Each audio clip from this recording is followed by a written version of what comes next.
Hai, perkenalkan nama saya Bertariana Oliboru Tagalung, mahasiswi dari jurusan Manajemen S1 Fakultas Ekonomi Universitas Negeri Padang. Kali ini di sini saya akan menjelaskan materi manajemen usaha kecil mulai dari pertemuan 1 hingga pertemuan yang keempat. Stay tune ya. Baiklah, pada pertemuan pertama manajemen usaha kecil, kita akan membahas mengenai dasar-dasar kewirausahaan. Sebelumnya kita harus mengerti apa sih wirausaha itu? Entrepreneurship atau wirausahawan berasal dari bahasa Prancis yang artinya melaksanakan atau melakukan. Yang dilakukan itu pastinya sesuatu kegiatan yang bersifat ekonomis ya, yang menghasilkan uang.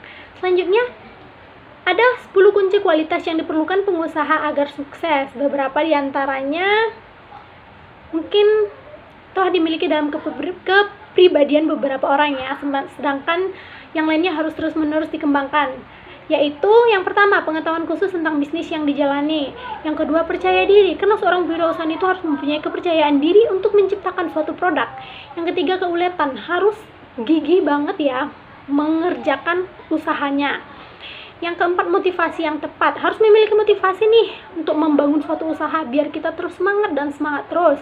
Yang selanjutnya, ada kreativitas dan inovasi. Seorang wirausahaan dituntut untuk memiliki kreativitas dan inovasi supaya usahanya dapat berjalan dan diterima di masyarakat. Selanjutnya, pandangannya harus strategik. Selanjutnya, kepemimpinan. Seorang wirausahaan harus memiliki jiwa kepemimpinan ya. Yang selanjutnya, menghilangkan ego. Seorang wirausahaan tidak boleh terpatok dengan ego yang dia miliki. Selanjutnya, kemampuan untuk berbelok. Dan yang terakhir, etika yang baik. Bagaimanapun, setiap wirausahaan itu harus memiliki etika yang baik agar diterima di pasar dan juga diterima oleh investor atau siapapun. Dan tentunya etika yang baik itu tidak hanya harus dimiliki oleh wirausahaan ya, kita juga sebagai mahasiswa atau sebagai calon pelaku usaha kedepannya juga harus memiliki etika yang baik. Nah, selanjutnya kita akan membahas beberapa kesalahan fatal dalam kewirausahaan. Menurut Thomas W. Zimmerer dan Norman M. Scarborough, ada 10 kesalahan fatal dalam kewirausahaan yang menyebabkan kegagalan dalam bisnis. Yang pertama, ketidakmampuan manajemen. Segala sesuatu yang tidak memiliki manajemen yang baik atau tidak mampu mengelola manajemen itu tidak akan pernah berhasil atau tidak akan pernah sukses ya teman-teman. Selanjutnya, kurang pengalaman. Kurang pengalaman di sini maksudnya adalah kita harus benar-benar mengerti usaha apa yang akan kita lakukan, bagaimana langkah-langkahnya untuk mencapai apa yang kita inginkan atau tujuan dari usaha kita. Selanjutnya, pengendalian keuangan yang buruk. Ya tentunya kita harus sebagai pelaku usaha harus bisa membedakan yang mana duit pribadi dan duit usaha. Selanjutnya, lemahnya usaha pemasaran. Tidak dilakukannya usaha pemasaran dalam suatu produk itu tentunya akan membuat bisnis kita akan gagal ya teman-teman. Yang selanjutnya, kegagalan mengembangkan perencanaan strategis. Kita harus mempunyai perencanaan yang baik agar bisa mengembangkan usaha kita. Yang keenam, pertumbuhan yang tidak terkendali. Yang ketujuh, lokasi yang buruk. Itu makanya dikatakan bahwa lokasi itu menentukan keberhasilan suatu usaha. Karena lokasi itu menunjukkan identitas usaha kita. Selanjutnya, pengendalian persediaan yang tidak tepat. Ada baiknya jika kita menyediakan persediaan yang sesuai dengan permintaan dari konsumen atau pasar. Selanjutnya, penetapan harga yang tidak tepat. Kita tidak boleh ya membuat harga semena-mena karena kita ingin cepat kaya atau cepat mendapatkan laba yang besar. Dan yang terakhir, ketidakmampuan membuat transisi kewirausahaan. Nah, ada beberapa cara yang dapat dilakukan wirausahawan untuk terhindar dari kegagalan berikutnya. Yang pertama, mengenali bisnis yang akan dilakukan secara mendalam. Kalau kita tidak mengetahui bisnis yang akan kita lakukan, tentu saja bisnisnya akan gagal, bukan? Yang kedua, mengembangkan rencana bisnis yang solid. Kita harus benar-benar merencanakan. Ketika kita ingin membuka usaha, apa saja yang harus kita lakukan ke depannya step by step. Karena perencanaan itu juga berguna sebagai alat kontrol dalam usaha. Yang ketiga, mengelola sumber daya keuangan dengan baik. Bagaimanapun, setiap usaha pasti diperhadapkan dengan kesulitan mengelola sumber daya, terutama keuangan ya. Yang keempat, memahami laporan keuangan bisnis yang dilakukan. Kita perlu menganalisis laporan keuangan agar kita dapat mengetahui bagaimana sih perkembangan usaha kita dari bulan ke bulan, tahun ke tahun. Yang kelima, belajar mengelola orang secara efektif. Ini yang dikatakan seorang wirausahaan harus memiliki, jiwa kepemimpinan, karena tidak semua orang bisa mengelola atau mengatur orang secara efektif. Yang keenam, jaga kondisi fisik dan mental, karena yang kita hadapin tentu saja bukan orang yang kita kenal, jadi kita harus benar-benar siap baik secara fisik maupun mental untuk menghadapi pasar ya teman-teman. Itulah untuk pertemuan yang pertama. Selanjutnya kita akan membahas tentang materi pertemuan kedua, manajemen usaha kecil. Untuk pertemuan kedua ini kita akan membahas mengenai kreativitas. Apa sih kreativitas? Kreativitas itu artinya menciptakan atau membuat sesuatu yang baru, yang keren, dan yang unik ya teman-teman. Nah, ada beberapa ciri-ciri kreativitas. Yang pertama, seseorang yang memiliki keingintahuan besar. Dia nih orangnya yang suka mencoba-coba karena dia penasaran. Apa sih jika aku mencampurkan ini? Apa yang akan dihasilkan? Jadi yang kedua, seseorang yang dapat mengatur waktu dan disiplin. Tentu saja ya, orang yang bisa memanage waktu dan disiplin pasti memiliki jiwa kreativitas. Yang ketiga, seseorang yang aktif bertanya. Karena dia ingin tahu, jadi dia harus bertanya ya teman-teman. Karena sesuai dengan slogan, malu bertanya, sesat di jalan. Yang keempat, seseorang yang banyak mengeluarkan ide atau pendapatnya sendiri. Tentu saja karena dia ingin tahu. Karena dia sudah bertanya, dia sudah tahu, dan dia pun mengeluarkan pendapatnya sendiri. Seorang wirausaha adalah seorang yang memiliki jiwa dan kemampuan tertentu dalam berkreasi dan berinovasi. Ia adalah seseorang yang memiliki kemampuan untuk menciptakan sesuatu yang baru dan berbeda ya, supaya diterima di pasaran dan diminati oleh konsumen kita ya. Karena sesuatu yang unik itu pasti akan lebih dikejar oleh konsumen. Secara umum nih, ada beberapa ciri-ciri pemikiran kreatif. Yang pertama, sensitif terhadap masalah-masalah. Yang kedua, mampu menghasilkan sejumlah ide besar. Yang ketiga, fleksibel. Yang keempat, keaslian. Ya tentu asli dong, kalau nggak asli berarti kita bukan kreatif ya. Yang kelima, mau mendengarkan perasaan. Yang keenam, keterbukaan pada gejala bawah sadar. Yang ketujuh, mempunyai motivasi. Dia harus mempunyai semangat nih, atau faktor pendorong untuk melakukan kekreatifannya gitu ya. Yang kedelapan, bebas dari rasa takut gagal. Tentu saja kalau dia takut gagal, dia tidak akan bisa menciptakan sesuatu yang baru atau berkreasi ya. Yang terakhir, mampu berkonsentrasi. Dia harus fokus nih. Ketika saya ingin menciptakan sesuatu, saya harus fokus bagaimana cara untuk menciptakan produk tersebut. Jangan sampai gagal. Sekalipun gagal, harus dicoba lagi ya. Namun nih, ada beberapa orang yang sering mengabaikan kreativitas karena dia tidak mengetahui manfaat kreativitas tersebut. Karena segala sesuatunya pasti memiliki manfaat dong ya. Nah, berikut ada beberapa contoh pentingnya kreativitas. Yang pertama, dalam hidup ini tidak selalu mulus. Kita terkadang berbenturan dengan masalah, namun kita harus cepat tanggap. Seberapa besar kemampuan kita untuk memecahkan masalah tersebut dengan cara berpikir kreatif untuk mencari ide atau jalan keluar untuk memecahkan masalah tersebut. Jadi pentingnya ini adalah kita bisa mencari jalan keluar dari suatu masalah yang kita hadapi. Yang kedua, dalam dunia bisnis, persaingan adalah tantangan utama yang harus dihadapi. Untuk menghadapi persaingan, dibutuhkan kreativitas untuk menghasilkan ide-ide dan produk yang unggul dibandingkan pesaing kita. Karena kalau sama, pasti produk kita nggak terlalu spesial gitu ya di mata pasar atau pelanggan. Jadi kita nggak dapat nih customer value-nya dari pelanggan ya. Jadi usahakan harus berbeda. Yang ketiga, kreativitas dalam mencari solusi, menghasilkan ide-ide terobosan dan dapat menjalankan tugas. Yang keempat, orang kreatif tidak pernah menyerah dan selalu memiliki alternatif ide untuk masalah-masalahnya. Tentu saja ya, sama seperti yang kita bahas tadi bahwa orang kreatif itu ciri-ciri orang yang kreatif itu tidak takut gagal. Dia akan terus mencoba dan mencoba sampai yang dia lakukan itu berhasil ya teman-teman. Nah, setelah kita membahas mengenai kreativitas, kita akan membahas mengenai inovasi, karena kreativitas dan inovasi itu tidak bisa dipisahkan. Bisa dikatakan kreativitas dan inovasi ini dua sejoli ya teman-teman. Nah, sebelumnya kita akan membahas mengenai pengertian. Apa sih artinya inovasi? Apa sih makna dari inovasi? Inovasi adalah suatu proses yang mengubah ide baru atau aplikasi baru menjadi produk yang berguna.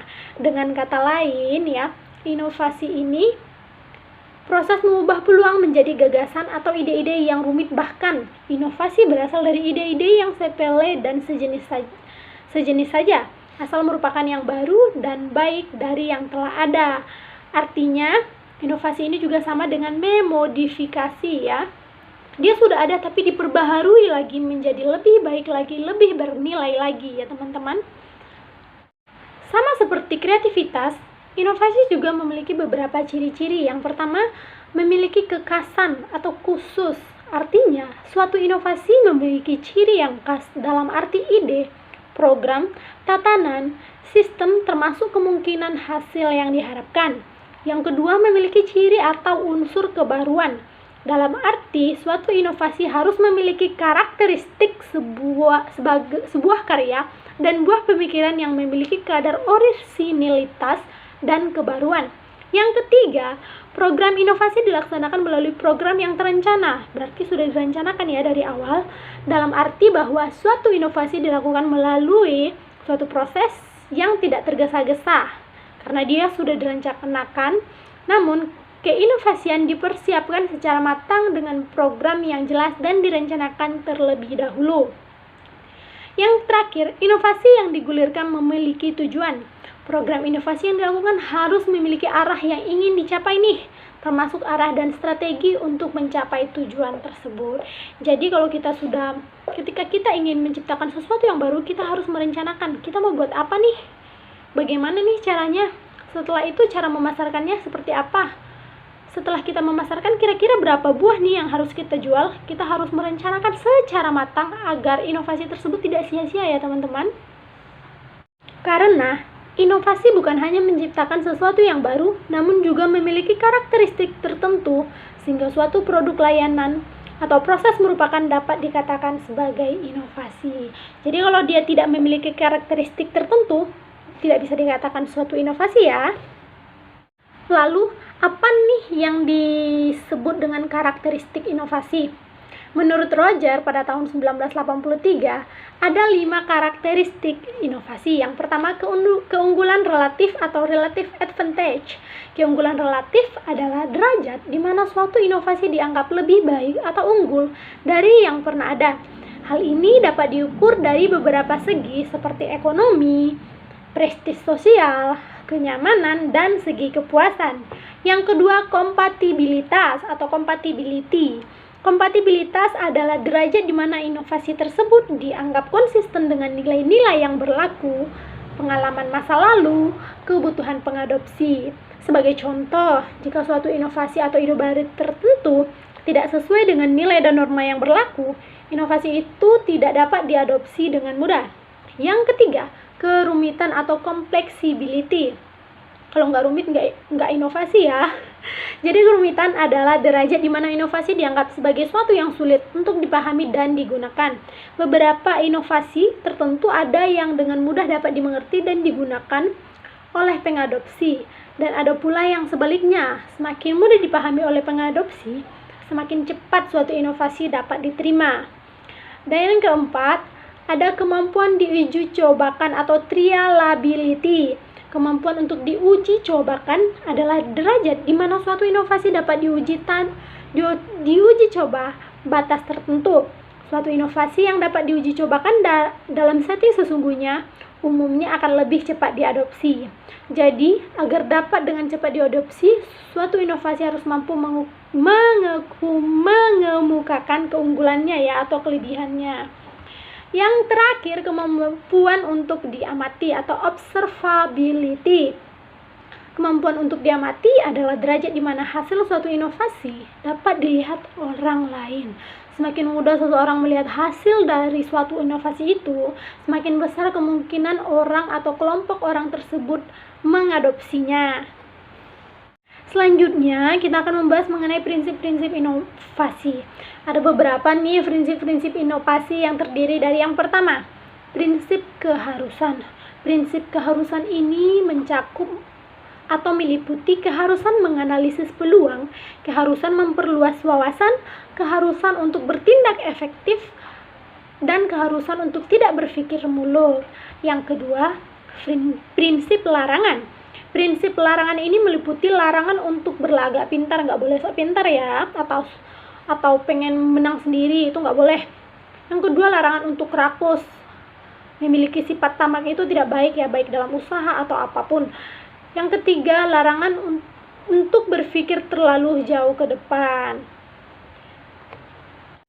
Bukan hanya prinsip-prinsip dari seorang yang inovatif ya, tapi produk yang inovatif juga produknya ini loh harus memiliki 5 prinsip ini. Yang pertama, orisinil. Sebuah produk inovatif tentunya harus asli atau orisinil. Pastikan produk inovatif Anda tersebut belum pernah dibuat oleh orang lain ya, sehingga Anda tidak tersandung masalah hak cipta karya orang lain. Itu sebabnya kita dilarang untuk menyebarluaskan karya orang lain tanpa izin, karena itu dijaga ya di undang-undang. Yang kedua, relevan. Artinya, produk inovatif Anda haruslah relevan dengan kebutuhan masyarakat ini, sehingga produk Anda bisa menjadi solusi utama dari banyaknya pilihan produk sejenis di luar sana. Dengan seperti itu, maka produk inovatif akan sangat bermanfaat. Jangan sampai hanya mempertimbangkan aspek keinginan pribadi saja untuk menghasilkan produk yang inovatif. Jadi, produk yang inovatif itu harus dibutuhkan oleh masyarakat ya. Yang ketiga, marketable. Jelas, produk haruslah memiliki nilai jual dan sesuai dengan kebutuhan pasar. Produk inovatif Anda haruslah memiliki nilai agar bisa dikomersialkan atau bernilai ekonomis ya. Selain itu, produk inovatif Anda juga memungkinkan untuk bisa dikembangkan lagi menjadi produk yang lebih baik. Yang keempat, hemat waktu. Prinsip yang keempat ini mengharuskan produk inovatif Anda mampu menghasilkan sesuatu yang bisa lebih menghemat waktu. Karena zaman sekarang banyak masyarakat yang lebih suka yang serba instan, serba cepat nih, gitu. Karena semakin kesini waktu sangat berharga, sesuai dengan pepatah time is money ya teman-teman. Jika produk Anda justru membutuhkan waktu yang lama, maka tak ada gunanya lagi. Orang lebih mencari sesuatu yang baru yang bisa menghemat waktu. Tentu saja ya, siapa sih yang pengen lama-lama, karena memang waktu itu sangat perlu dan tidak bisa diulang lagi. Dan yang terakhir, sustainable.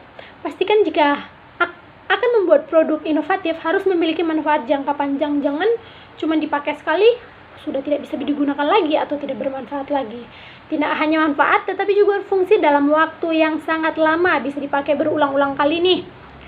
Sehingga produk inovatif tidak hanya sekedar lewat sementara saja, tetapi juga bisa digunakan untuk kebutuhan yang lebih lama. Jadi uang orang untuk membeli produk kita ini nggak sia-sia gitu loh. Masa sih hanya beli satu produk cuma bisanya digunain hanya sekali, kan nggak banget gitu. Pasti orang pun lebih berpikir untuk membelinya. Tapi jika kita bisa menggunakan produk inovatif tersebut dengan jangka waktu yang lama, dipastikan pelanggan, pasar atau konsumen akan mengejar produk kita ya teman-teman. Selanjutnya di sini kita akan membahas mengenai inovasi produk. Inovasi produk dapat diartikan sebagai upaya yang dilakukan pelaku usaha atau wirausahawan membuat produk untuk memperbaiki, meningkatkan dan mengembangkan produk yang diproduksi selama ini. Ya. Sama seperti hal lainnya, segala sesuatu itu pasti memiliki tujuan. Begitu juga dengan inovasi produk ini nih. Inovasi produk memiliki beberapa tujuan. Yang pertama, meningkatkan kualitas. Umumnya tujuan untuk melakukan inovasi baik dalam bidang apapun adalah untuk meningkatkan kualitas, termasuk juga berkaitan dengan barang. Seiring dengan perkembangan waktu, barang yang diciptakan akan semakin usang karena tidak bisa memenuhi kebutuhan pada masa sekarang. Sehingga barang tersebut diberikan sebuah inovasi agar bisa memenuhi kebutuhan pada masa kini. Alasannya karena produk yang mendapatkan inovasi diberikan tambahan fitur dan kemampuan baru. Yang kedua, memenuhi kebutuhan pelanggan. Kebutuhan pelanggan sebagai seorang manusia tentu akan selalu ada ya. Para pelanggan akan terus menuntut pemilik usaha untuk memperbaiki agar semua kebutuhan pelanggan tersebut terpenuhi. Yang ketiga, menciptakan pasar baru di tengah masyarakat. Tujuan lain dalam melakukan inovasi produk adalah untuk menciptakan pasar baru di tengah masyarakat. Produk yang diberi inovasi memberikan fitur dan perkembangan terbaru yang akan menarik minat masyarakat. Yang keempat, mengembangkan dan mengaplikasikan pengetahuan dan wawasan. Inovasi pada sebuah produk juga bertujuan untuk mengembangkan dan mengaplikasikan pengetahuan yang dimiliki oleh pemilik usaha. Yang kelima, mengganti produk atau layanan. Seiring dijumpai beberapa pemilik usaha menarik atau menghentikan produk atau layanan yang sudah usang dari pasaran. Salah satunya adalah pemilik usaha mobil. Untuk menghentikan produksi atau menarik barang yang sudah ada di pasaran, bertujuan untuk memberikan inovasi dengan cara mengganti barang tersebut dengan barang yang lebih baik. Yang keenam, meningkatkan efisiensi produk.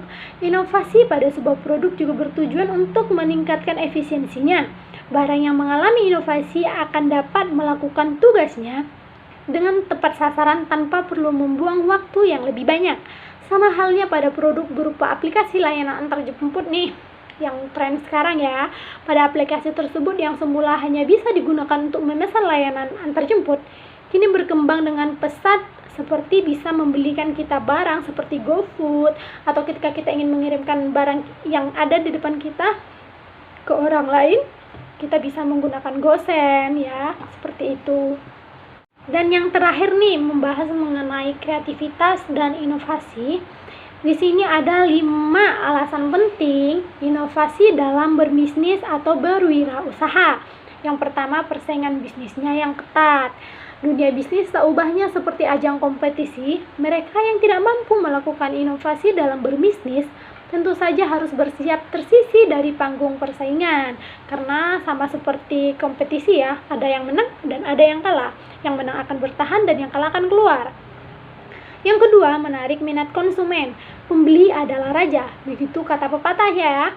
Tapi tak bisa dipungkiri kelangsungan bisnis atau usaha sangatlah bergantung kepada konsumen. Oleh sebab itu, kita harus bisa mengambil customer value. Kita harus menciptakan citra atau image yang baik agar konsumen kita benar-benar memiliki pandangan yang baik dengan usaha kita, dan dia pasti akan terus kembali untuk mengkonsumsi atau menggunakan jasa yang kita lakukan. Yang ketiga, membangkitkan gairah berkreasi. Bagaimana jika bisnis atau usaha tidak memiliki inovasi? Ternyata tidak hanya konsumen saja yang akan mengalami kebosanan. Pemilik usaha pun akan bosan ya dengan produk-produk yang serupa tanpa ada pengembangan, tanpa ada peningkatan dari usaha yang mereka lakukan. Yang keempat, peluang usaha atau bisnis baru. Saat berupaya melakukan inovasi dalam berbisnis, tak jarang banyak pemilik usaha yang memperoleh peluang usaha baru. Peluang usaha tersebut dapat dikembangkan menjadi ladang bisnis bagi pemilik usaha. Yang kelima, meningkatkan kualitas dan kinerja.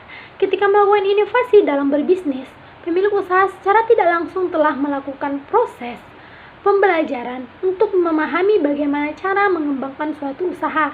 Secara tidak langsung, pemilik usaha akan terus meningkatkan kemampuannya dalam mengembangkan usaha yang dimilikinya. Nah, itu dulu ya untuk pembahasan materi pertemuan 2 manajemen usaha kecil. Selanjutnya saya akan membahas materi pertemuan ketiga manajemen usaha kecil tentang usaha kecil. Yang pertama, pengertian UMKM menurut Undang-Undang Nomor 20 Tahun 2008. Usaha mikro, kecil, dan menengah atau yang biasa kita kenal dengan singkatan UMKM merupakan salah satu roda penggerak perekonomian Indonesia. Menurut Kementerian Koperasi dan UKM, sumbangan UMKM terhadap PDB Indonesia atau pendapatan Indonesia mencapai angka 60,34% pada tahun 2017. Artinya sekitar 60% nilai barang dan jasa yang diproduksi di Indonesia pada tahun 2017 berasal dari UMKM atau usaha kecil atau usaha rumahan ya yang biasa kita dengar. Nah, seperti diatur dalam Peraturan Perundang-undangan Nomor 20 Tahun 2008, sesuai pengertian UMKM, maka kriteria UMKM dibedakan secara masing-masing meliputi yang pertama, usaha mikro. Usaha mikro diartikan sebagai usaha ekonomi produktif yang dimiliki perorangan maupun badan usaha sesuai dengan kriteria usaha mikro. Yang kedua, usaha kecil. Usaha kecil merupakan suatu usaha ekonomi produktif yang independen atau bebas ya, atau berdiri sendiri baik yang dimiliki perorangan atau kelompok dan bukan sebagai badan usaha cabang dari perusahaan utama. Yang ketiga, usaha menengah. Usaha menengah adalah usaha dalam ekonomi produktif dan bukan merupakan cabang atau anak usaha dari perusahaan pusat, serta menjadi bagian secara langsung maupun tak langsung terhadap usaha kecil atau usaha besar dengan total kekayaan bersihnya sesuai yang sudah diatur dengan peraturan perundang-undangan. Sama nih dengan materi-materi sebelumnya, baik pertemuan 1 maupun pertemuan 2. Di pertemuan 3 ini, usaha kecil juga memiliki ciri-ciri. Yang termasuk ke dalam ciri-ciri usaha kecil adalah sebagai berikut. Manajemen tergantung pemilik. Yang kedua, modal disediakan oleh pemilik sendiri. Skala usaha dan jumlah modal relatif kecil karena dia memang usaha kecil ya, sesuai dengan namanya. Modalnya pun harusnya relatif kecil sih. Daerah operasi usaha bersifat lokal ya, belum bisa mencapai kancah internasional. Nasional saja sudah sulit ya. Selanjutnya, sumber daya manusia yang terlibat terbatas. Biasanya nih, sumber daya yang terlibat itu adalah kerabat atau keluarga atau kenalan. Selanjutnya, biasanya berhubungan dengan kebutuhan kehidupan sehari-hari. Dan selanjutnya, karyawan ada hubungan kekerabatan emosional seperti yang saya bilang tadi ya.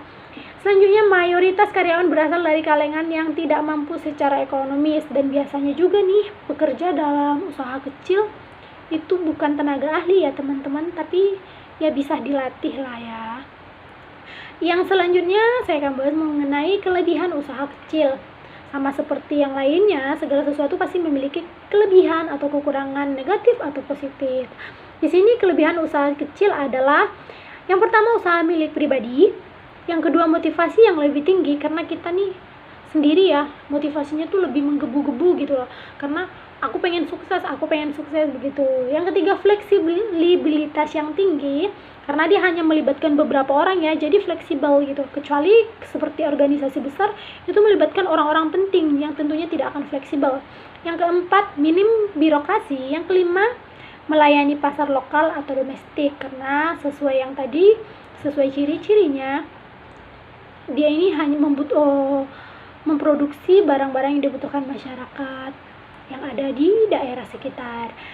Yang keenam, produk atau jasa tidak menarik perhatian. Ya, biasanya produk yang diperjualbelikan di usaha kecil tersebut adalah produk-produk yang memang biasa ditemukan di pelaku usaha lainnya. Nah, selain kelebihan, ada kelemahan juga nih dari usaha kecil. Yang pertama, modalnya terbatas. Ya iya ya, kalau modalnya nggak terbatas, dia pasti akan membuka usaha yang lebih besar atau usaha menengah. Yang kedua, kredibilitas. Yang ketiga, permasalahan pegawai. Seperti yang saya katakan tadi, biasanya dalam usaha kecil, karyawan tersebut berasal dari kerabat, kenalan, atau keluarga sendiri ya. Jadi untuk mengaturnya kadang ada rasa segan deh ngatur dia begini, nyuruh-nyuruh begini, kayak bagaimana gitu kan, ada tenggang rasa gitu. Yang keempat, tingginya biaya langsung karena tidak terlalu direncanakan ya, atau bisa dikatakan manajemennya belum terlalu baik. Yang kelima, keterbatasan kualitas produk karena dengan modal yang kecil, jadi dia menggunakan bahan baku ya yang biasa saja, sehingga produk yang dihasilkan kualitasnya pun biasa saja. Sama nih dengan wirausahawan, usaha kecil atau UMKM memiliki 3 peran utama terhadap perekonomian Indonesia. Keren ya, walaupun usahanya kecil, dengan modal yang kecil, dengan produk yang tidak terlalu menarik, tapi dia memiliki peranan nih di Indonesia. Yang pertama, sarana pemerataan ekonomi. Salah satu kontribusi terbesar UMKM adalah pemerataan ekonomi rakyat kecil. Hal ini dapat terjadi sebab UMKM tersebar di banyak daerah, bahkan daerah terpencil sekalipun. Dengan demikian, banyak tenaga kerja terserap oleh UMKM di berbagai negara. Jadi, walaupun pegawainya dari kerabat, kenalan, atau keluarga, tapi membuka lapangan kerja lah ya buat masyarakat Indonesia. Yang kedua, sarana menurunkan tingkat kemiskinan. Peran besar UMKM lainnya adalah menurunkan tingkat kemiskinan di Indonesia. Dengan adanya UMKM, lapangan kerja yang terbuka pun semakin besar. Banyak tenaga kerja yang akhirnya terserap. Walaupun kerabat, tapi setidaknya mengurangi kemiskinan lah ya. Pendapatan juga bertambah gitu ya. Dan yang terakhir, sarana pemasukan devisa negara. Oh, keren ini, UMKM menyumbang devisa yang besar bagi negara.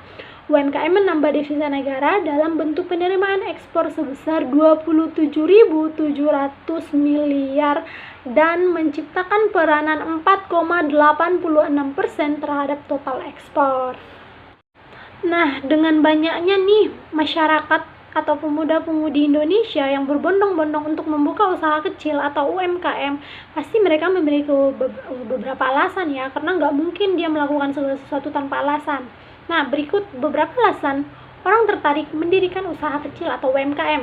Yang pertama, memanfaatkan sarana teknologi informasi dan komunikasi, karena teknologi informasi dan komunikasi sudah berkembang, ya harus kita manfaatkan. Yang kedua, kemudahan peminjaman modal usaha. Ada beberapa nih bank yang memang menyediakan atau membantu masyarakat untuk membuka usaha dengan menyediakan modal. Yang ketiga, menurunnya tarif PPh final.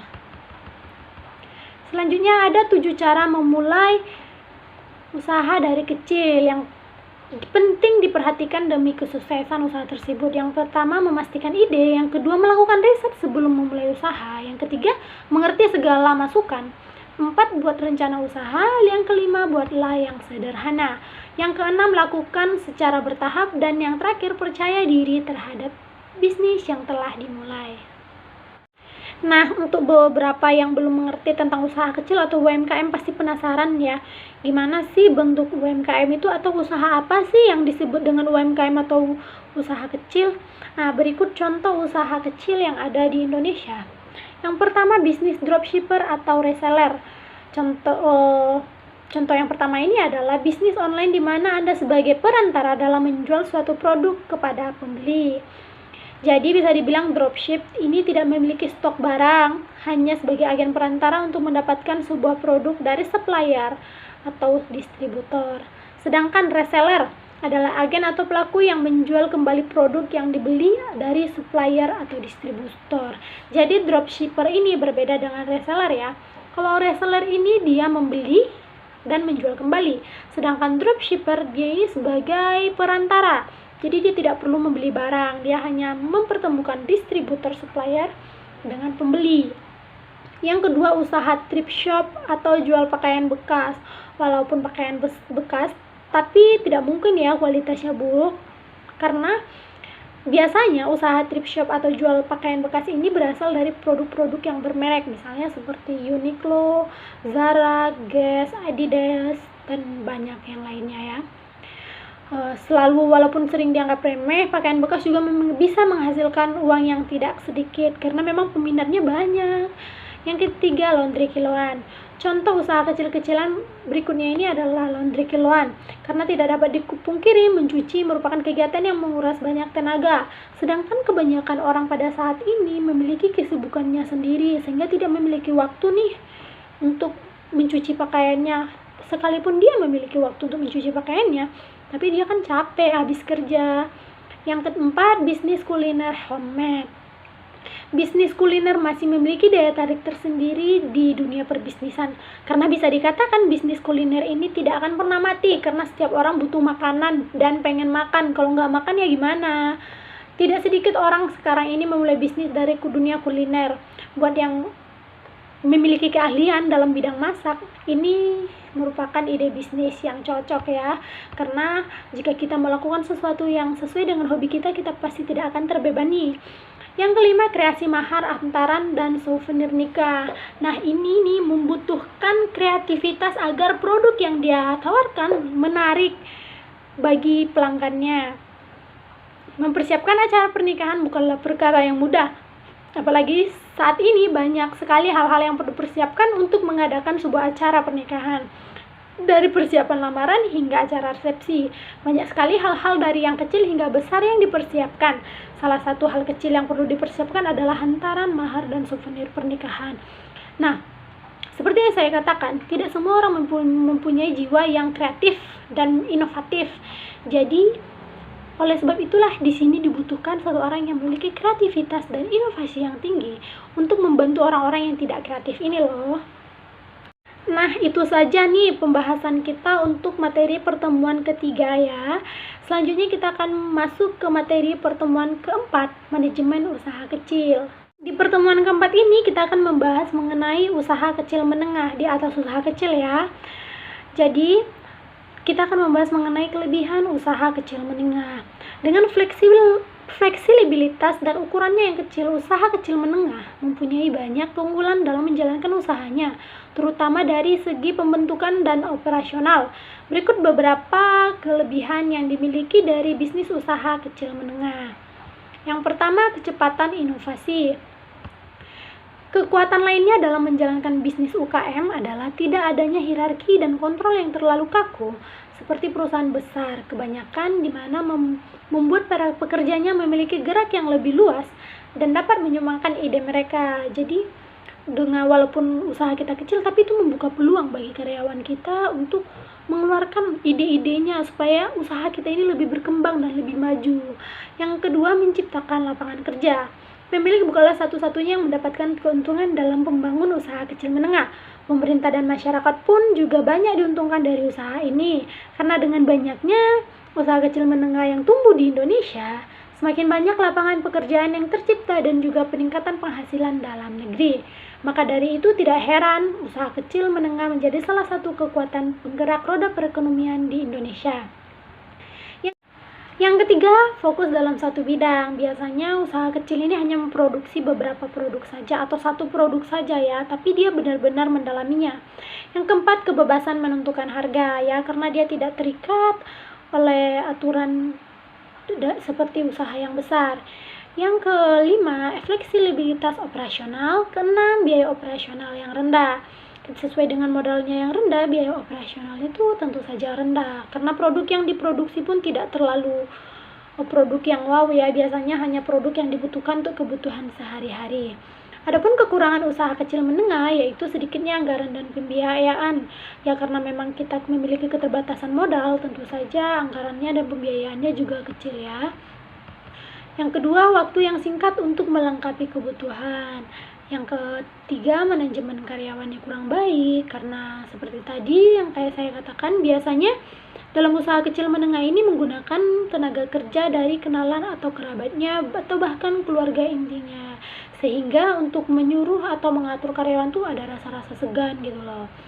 Yang keempat, tekanan dari luar. Yang kelima, kurangnya tenaga ahli karena memang memiliki keterbatasan modal ya, dan selain itu karena produk yang diciptakan bukan sesuatu yang luar biasa banget atau membutuhkan keahlian yang luar biasa, ahlian khusus gitu, jadi tidak ada tenaga ahli ya, hanya bisa ya karena memang biasanya usaha kecil menengah ini merupakan atau menciptakan produk yang bisa dibuat di rumah gitu ya. Nah, untuk mengetahui apakah usaha kita sudah berhasil, ada beberapa cara kita untuk melihatnya. Yang pertama, sudah dia lakukannya diversifikasi produk atau menyediakan variasi dari suatu produk. Yang kedua, memanfaatkan teknologi informasi dan komunikasi untuk jualan online ya, supaya jangkauan konsumennya lebih luas. Yang ketiga, penuhi kebutuhan yang tidak ada sebelumnya. Yang keempat, pikirkan ekspor. Kalau bisa, jangan usaha kita ini jangan hanya stuck di sini saja. Kalau bisa, kita menguasai suatu daerah, lalu ke nasional, baru internasional.